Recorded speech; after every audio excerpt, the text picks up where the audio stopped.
The scent of Mom's famous pot roast filled the dining room, but tonight it felt more like a last supper than a family dinner.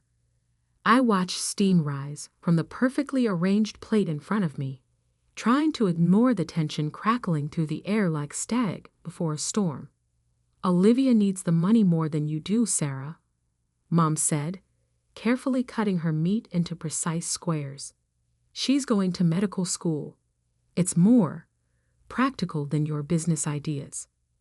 I glanced at my younger sister, Olivia, who was unsuccessfully trying to hide her triumphant smile behind her water glass.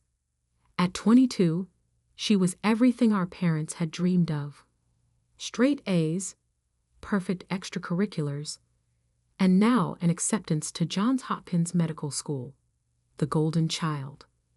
"Your college fund will cover her first 2 years," Dad added, not meeting my eyes. "It's the sensible choice." Sensible, their favorite word when it came to dismissing my dreams. I took a small bite of pot roast, letting the familiar flavors wash over my tongue. "I understand," I said quietly. They all looked surprised by my calm acceptance. They'd clearly expected tears, protests, maybe even the kind of dramatic scene Olivia was so good at staging when she didn't get her way. "Well," Mom said, clearly thrown off balance by my reaction, "I'm glad you're being mature about this. If only they knew." What they didn't realize, what none of them had bothered to discover, was that I hadn't needed that college fund for the past year. While they were busy praising Olivia's every achievement, I had been quietly building something of my own. It started 2 years ago, when I was 20. I was working as a barista at the local coffee shop, saving every penny I could. One morning, a regular customer, James Chen, forgot his laptop. When I caught up to him to return it, he was in the middle of a heated phone call about supply chain issues. I couldn't help overhearing the problem. His company's main supplier was charging exorbitant rates for basic materials, nearly bankrupting smaller manufacturers in our area, including, though I didn't know it then, my parents' furniture company. That night, I couldn't sleep. I kept thinking about the supply chain issues, about all the small businesses struggling. So I did what I always did. I researched.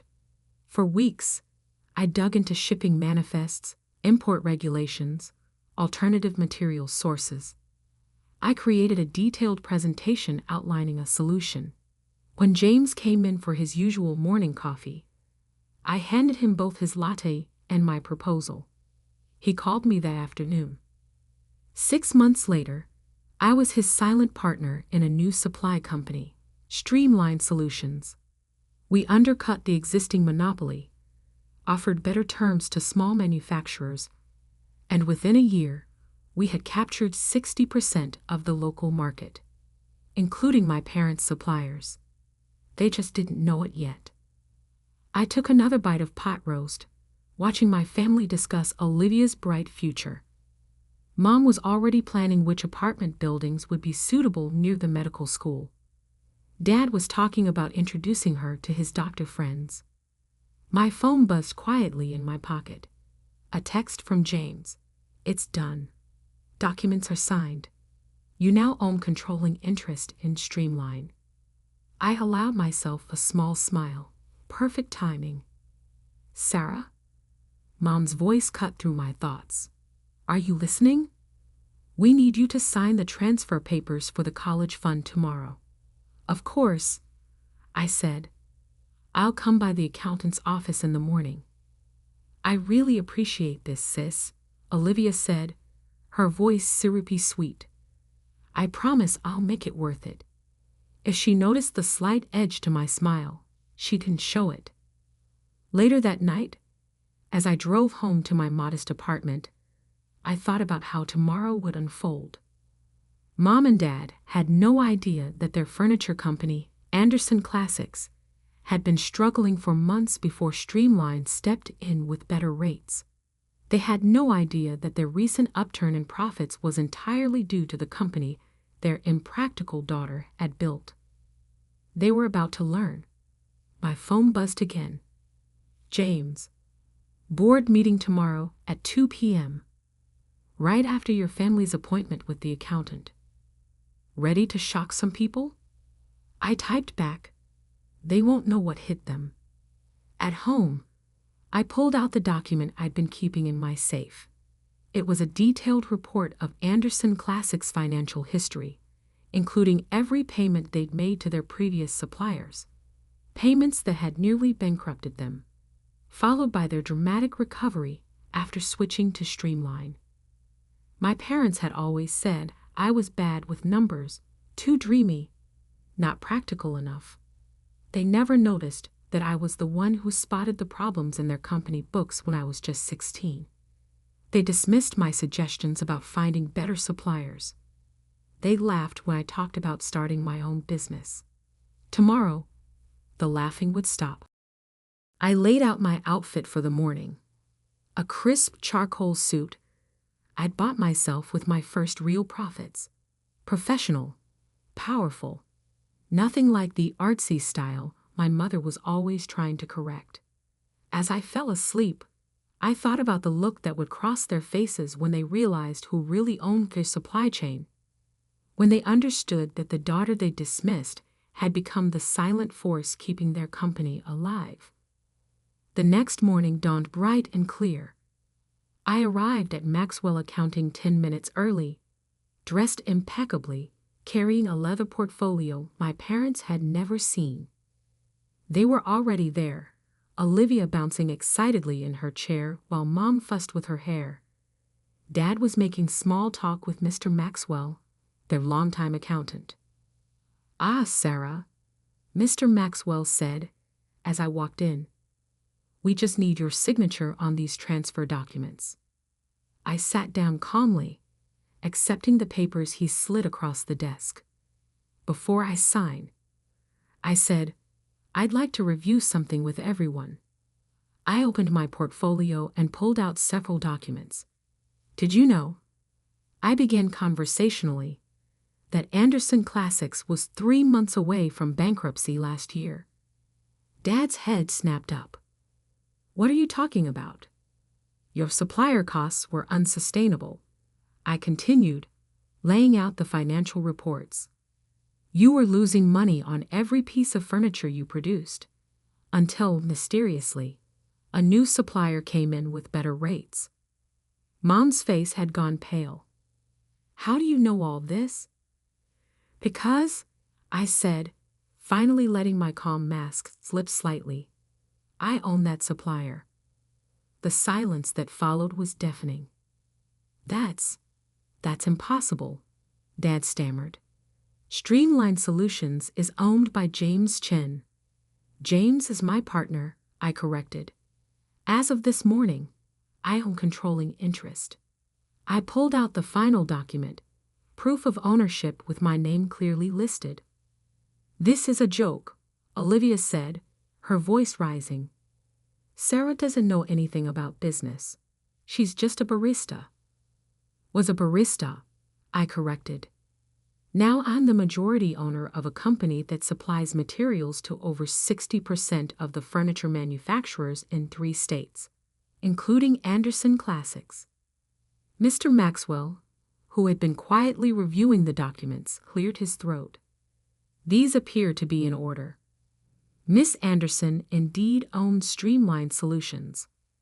Mom's hands were shaking. But you need this money for medical school," she said to Olivia. "No," I said, standing up.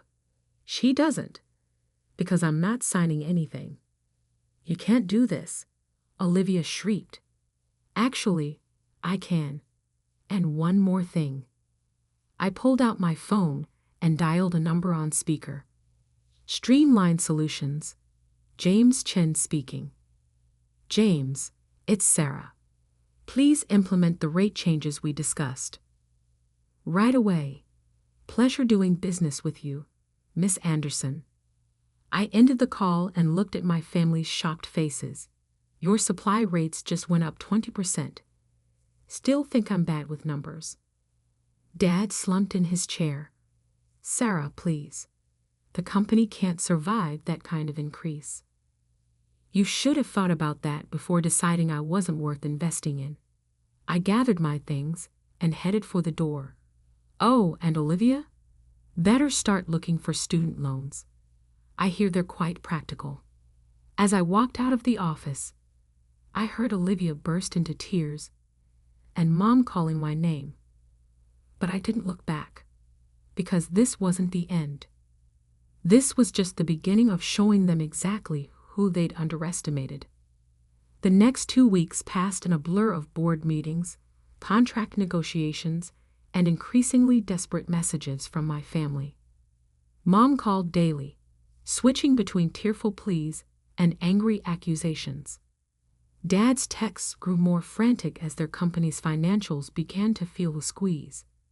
Olivia, predictably, took to social media, painting me as the evil sister who destroyed her dreams. I ignored them all. Instead, I focused on expanding Streamline's reach. James and I had acquired 2 smaller competitors, strengthening our hold on the market. Our office, once a small rented space above a deli, now occupied the entire 15th floor of the Gibson building downtown. Miss Anderson? My assistant Emma's voice came through the intercom. Your father is in the lobby. Again. I glanced at the security feed on my monitor. Dad looked smaller somehow, his usually pristine suit slightly rumpled, his shoulders hunched. Send him up, I said after a moment's consideration. When he walked into my office, he stopped short, taking in the floor-to-ceiling windows, the modern decor, the wall of industry awards we'd accumulated in just 18 months. Quite a view, he said awkwardly. Very different from the coffee shop, isn't it? I gestured to a chair. Please, sit. He sank into the leather seat, fidgeting with his tie. Sarah, we need to talk about the rates. The rates are non-negotiable. You're killing us. His composure cracked. Is that what you want? To destroy your family's company? I leaned forward, keeping my voice steady. Tell me something, Dad. When did you last review the company books yourself? Not just the summaries from your accountant, but the actual numbers. He blinked. I have people for that. Yes, you do. And those people have been skimming from the company for years.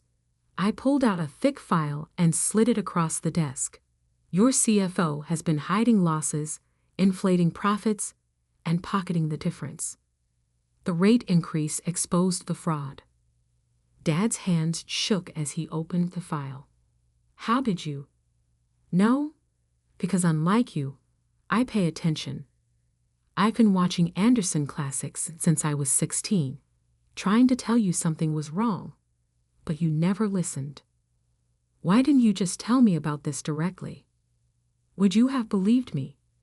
The dreamy daughter who didn't understand practical things. He stared at the documents, color draining from his face, as he recognized the scope of the theft. This will ruin us. No, I said quietly. It would have ruined you. I've already stopped it. His head snapped up. What? I pressed a button on my phone. Emma, please send in Mr. Chen and the files.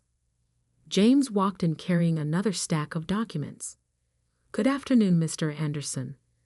I believe you'll find these interesting. 3 days ago, I explained, Streamline acquired controlling interest in Anderson Classics through a series of proxy purchases. We've already removed your CFO and his accomplices. The evidence has been turned over to the SEC. Dad's mouth opened and closed soundlessly. You see, I continued, I didn't raise the rates to hurt the company. I did it to force the fraud into the open, to protect what Grandpa built. You own Anderson Classics. 51%. You retain 40%. The remaining shares will be held in trust. Trust? For who? For any future Anderson who shows genuine business acumen. I smiled slightly, regardless of whether their dreams seem practical to their parents. Dad slumped in his chair, decades of certainty crumbling around him. Does your mother know? She will. There's a board meeting tomorrow. You should both attend. As if on cue, my phone buzzed with a text from Mom. Please, Sarah.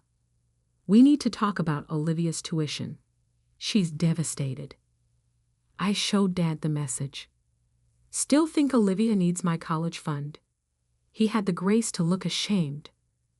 We thought we were doing the right thing.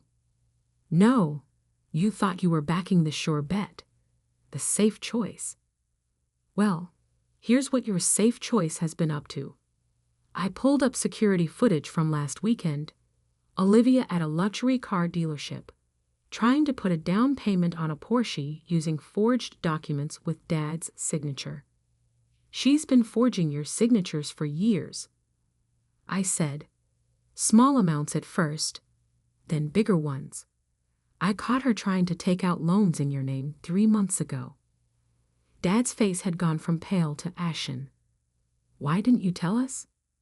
Like I said, would you have believed me? He buried his face in his hands. What happens now? Now, I said, standing, you go home and talk to your wife and daughter. Really talk to them. Then tomorrow, you come to the board meeting and learn exactly how your impractical daughter saved your company. As he stood to leave, he paused at the door. I'm sorry, Sarah. We should have listened. Yes, you should have. But tomorrow isn't about apologies. It's about finally seeing clearly. After he left, James lingered. Think they'll actually show up tomorrow? I smiled, thinking of the other documents waiting in my safe. Oh, they'll show up. Because they still don't know the biggest secret, the overseas accounts? No. I pulled out one final file. Evidence that Olivia had been selling proprietary designs from Anderson Classics to competitors. They don't know that their perfect daughter is the reason the company nearly failed in the first place. James whistled low. You're not going to make this easy on them, are you? No, I said, watching the sun set over the city, I now quietly controlled. Because some lessons need to be learned the hard way. The Anderson Classics boardroom felt different from this side of the table. I sat at the head, watching morning light stream through the windows my grandfather had installed 40 years ago. The same windows I used to look through as a child, dreaming of the day I'd have a voice in this room. They arrived exactly on time. Mom, Dad, and Olivia, who hadn't been invited, but predictably crashed the meeting anyway. Mom's designer suit couldn't hide her nervous fidgeting. Dad looked like he hadn't slept. Olivia's face was fixed in her practiced innocent expression, the one that had fooled everyone for so long. Thank you for coming, I said, gesturing to the seats. Please sit. The board members filed in behind them, old friends of my grandfather's, mostly, who'd watched the company slowly decline without understanding why. They'd been shocked to learn about my takeover, but the preliminary financial reports had kept them quiet. Before we begin, I announced, I'd like to address the elephant in the room. Yes, Streamline Solutions has acquired controlling interest in Anderson Classics. Yes, I am now CEO. And yes, everything you thought you knew about this company's problems is wrong. I nodded to Emma, who began distributing thick folders to everyone present. What you're looking at, I continued, is a comprehensive audit of Anderson Classics over the past 5 years. Pay particular attention to pages 15 through 28. The room filled with the sound of rustling papers and sharp intakes of breath. Olivia's face had gone completely white. As you can see, I said, my voice carrying clearly in the stunned silence. Someone has been systematically selling our designs to competitors. Proprietary information, client lists, manufacturing processes, all leaked for a price. Mom's hand flew to her mouth. That's impossible. We have strict security. Using an internal executive access code, I cut in. One belonging to Dad, but accessed from a different IP address. One that traces back to a certain medical student's laptop. All eyes turned to Olivia. That's ridiculous, she stammered. I would never. I pressed a button on my laptop. The large screen behind me flickered to life, showing security footage of Olivia in Dad's office late at night, copying files onto a USB drive. Another clip showed her meeting with representatives from our biggest competitors. Then came the bank statements. Regular deposits into an offshore account under a fake name. $3 million, I said quietly. That's how much you made selling out our family's legacy. I can explain. Olivia jumped to her feet. It's not what it looks like. Sit down, I commanded, my voice sharp enough to make her drop back into her chair. I'm not finished. I turned to the board members. The good news is, we've already contained the leaks. Streamline's acquisition included implementing new security protocols. The stolen designs have been legally reclaimed. The companies that bought them are facing lawsuits. How long have you known about this? Dad asked, his voice hollow. Long enough to build an airtight case. I met Olivia's terrified gaze. Long enough to watch you try to steal my college fund while secretly bankrupting our family's company. Mom had started crying silently.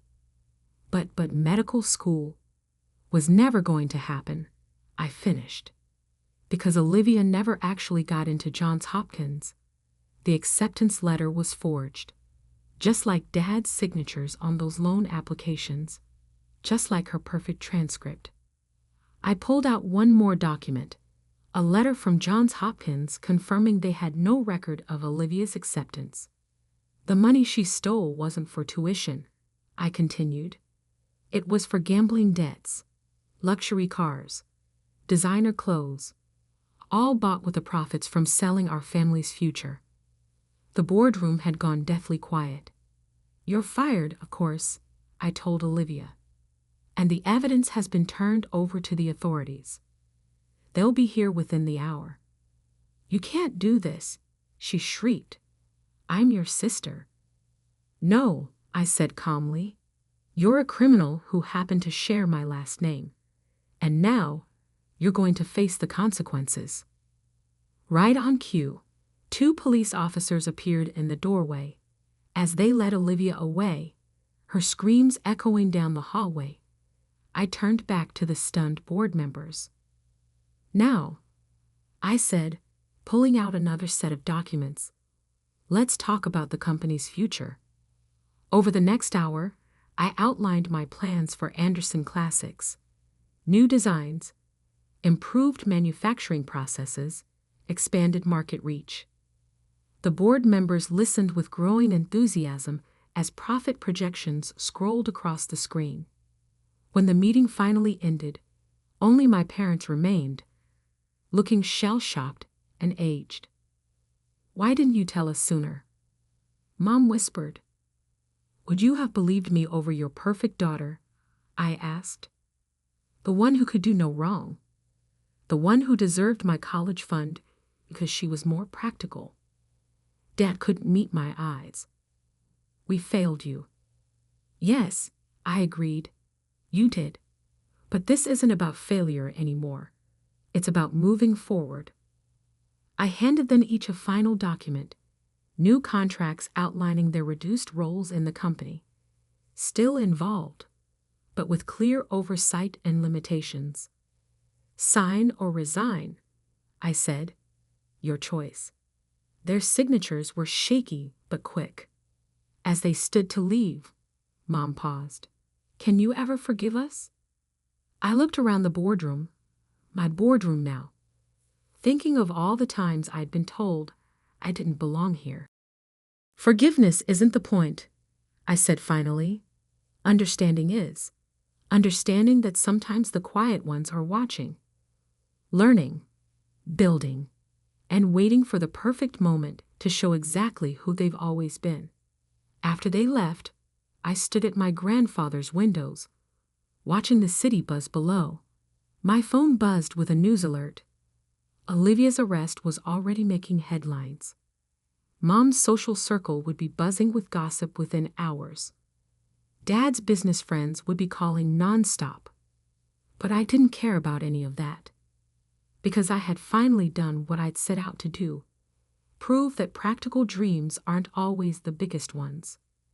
That quiet ambition can build empires. That sometimes the best revenge isn't destroying your enemies, but succeeding so completely that they're forced to watch from the sidelines. Emma knocked softly. Your next appointment is here. The merger team from Pacific Coast Furniture. I smiled, straightening my jacket. Send them in. Because this wasn't the end of my story. It was just the beginning of my empire. And this time, everyone would know exactly who built it.